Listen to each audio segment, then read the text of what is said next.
What's going on YouTube? John here, back again with another video.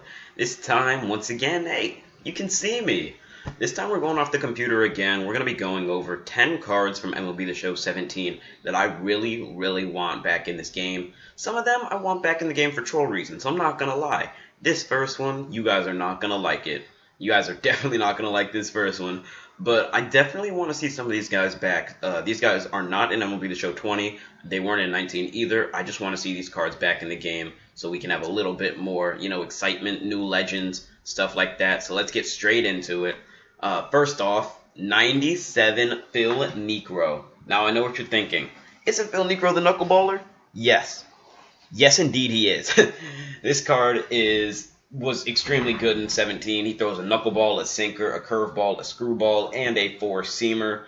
Absolutely, and his motion is disgusting as well. You cannot see the ball from him. And with this pitch mix, he would just be impossible, absolutely impossible to hit. Not only, you think the knuckleball is hard to hit, wait till you have to contrast with a sinker, which is arguably the best pitch in the game, and then the curveball that's slow, the screwball that's absolutely also insane, and then a four-seamer. Those pitches are insane.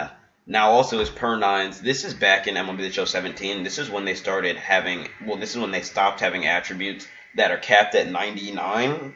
So you know that 125 is the cap now. They would cap at 99 here. So he has the max stamina. He has really good hits per nine and Ks per nine, which affect your PCI size and your PCI, like how the contact happens when you hit it. And then his control 68 is all right. His break 98. Yeah, you're not hitting this card. You're not touching him at all. He did pass away about a month ago, so rest in peace. I thought they would give him a tribute card since it is February, but I guess they know that the community as a whole does not really like Phil Niekro cards. Second, if I can switch the slide, there we go. We got Troy Tulowitzki. Troy Tulowitzki was in the game in MLB The Show 19, so I was a little hesitant to put him on this list since I didn't know if he qualified or not, but I will go ahead and put him on here because I really want to see a Tulo card come back. Absolutely great card. His swing is pretty good. It's like inside out, so he's not like a Mondesi slap low hitter, but he's also not a like I'm trying to think of a Babe Ruth get under the ball power hitter. His attributes would probably be like maybe I'll say 120 on the contact, and then 100 on the power probably. So this card would be an absolute demon hitting. And then his fielding, he would probably be at, he would probably have diamond fielding, possibly even like 90 there, and he would have insane fielding. Speed is also going to be pretty good. Troy Tulowitzki, demon card, really want him back. Third, Luis Tyant, another card that you aren't going to like that's going to be in the game. Four-seamer with pretty good velo, curveball, slider, and that seems normal to you, a palm ball, and a knuckleball. Now, a palm ball, I've done a little bit of research. So a palm ball is basically like, it's a changeup. Like, you know what a changeup is. But the palm ball moves like differently. I don't know how exactly, but it kind of has more of a downward movement. So you know a Vulcan change, it goes further down than that. That's how nasty a palm ball is. It would not be easy to hit in this game. So I would really want to see this card back. Look at those per nines too. You'll probably have 120 plus on his stamina, hits per nine, and Ks per nine. The control would be a little iffy, but it's like Bruce Dark Ratterwall was. If it's this good, I don't even care about his control. Fourth, Koji Uehara. Now, you might be thinking this card isn't that good. Well, you look at his per nines. He had 125 in a sense in his hits per nine, Ks per nine, and walks per nine. And so he'd be so easy to control. 99 break, 97 clutch, absolutely insane. And the splitter was the best pitch. So in MLB 20, you obviously know the meta pitches, which are the best pitches, are the sinker and the cutter. Now, in MLB 17, the splitter was insane. It was so difficult to hit. So if they have a similar meta next year, Koji Uehara could definitely be a decent bullpen option. Now, I definitely see him as being some sort of like program. I don't see him being like I don't know. He's not going to be a World Series award. Maybe like an event reward in like November or something like that. That would definitely be where Koji comes in. But I would definitely give this card a shot if he did come out. Fifth, we got Jim Rice. Now, you probably don't know who this is. I actually didn't know who it was either. But I was scrolling through. This card is actually good. He would have 120 120. He probably might even have 125 versus righties. Drops down a little bit versus lefties, but still not that low. Fielding is a 68. That is not good. That's probably his only weakness, really. His swing is kind of open, so he can hit lefties somewhat well. His speed is slow. He's not a great defender, but still a decent card to have in this game for sure. Adrian Beltray. I put this card on just base of interest.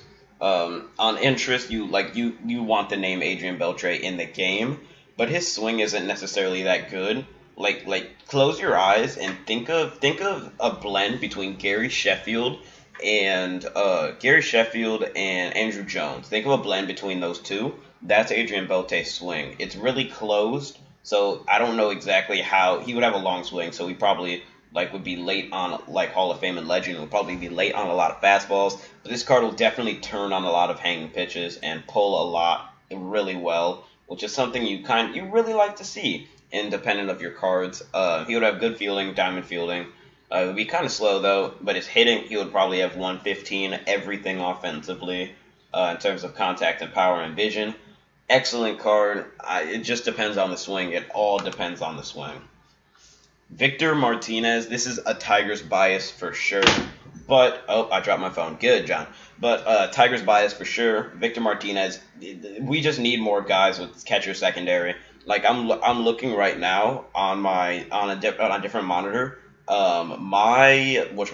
My secondary catchers, I actually only have 5 maybe. I have Jimmy Fox, Craig Biggio, Pablo Sandoval, and Carlos Santana. That's really it in what we have in secondary catchers. Victor Martinez would be an amazing addition to the game. I love his swing. He crouches pretty low. His swing would pop up out of his crouch. It's a really good card. Super slow speed. I think this would definitely be some shades of it. I think the card might be 100 contact, maybe 97 on it. The power would be somewhat low because he was a demon versus lefties, but a little worse versus righties. His fielding would definitely be atrocious. This would basically be like Jimmy Fox with lower hitting and similar defense. You would not be playing him at first base if you got him, since there's definitely going to be an overabundance of really good first basemen in the game next year. But definitely, he's a nice theme team card, BR card maybe. He's worth a shot. Carlos Beltran. Everybody loves Carlos Beltran. This is arguably the best card in MLB The Show history. You look at that contact on a scale of 99, it doesn't look great. But with the really good feedback SDS got on this card, I think they might make this card, I think they might go ahead and make this card like a World Series award, or not a collection award because he was already one. But this card, I'm really adamant on the fact that they might even add him as the big collection. You know how Honus was in 19, Trout was in 20. But I think they would definitely do this. I mean, this card I think they would stack it to 125 across the board. And this card will be impossible to face. He's an outfielder. He would have gold fielding. If you drop him to a secondary, 83 speed, 97 steal.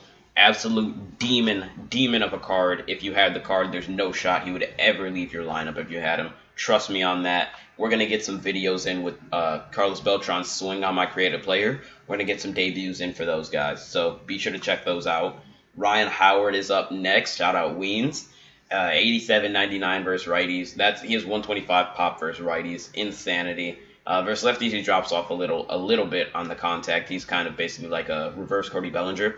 But he's definitely still a good card. His swing is, think like a Barry Bonds type swing. That's Ryan Howard. Powerful, is going to get under the ball. Obviously a power hitter. Defense at first base, not the greatest, but his hitting is going to make up for it. If this card came out as like a 96, 97 overall, with these attributes, he would definitely be a staple on my bench versus righties for sure. And I think that's it. Yep, that is all 10. I appreciate you guys watching the video. Thank you. I didn't put too much time in this video, I'm not even gonna lie.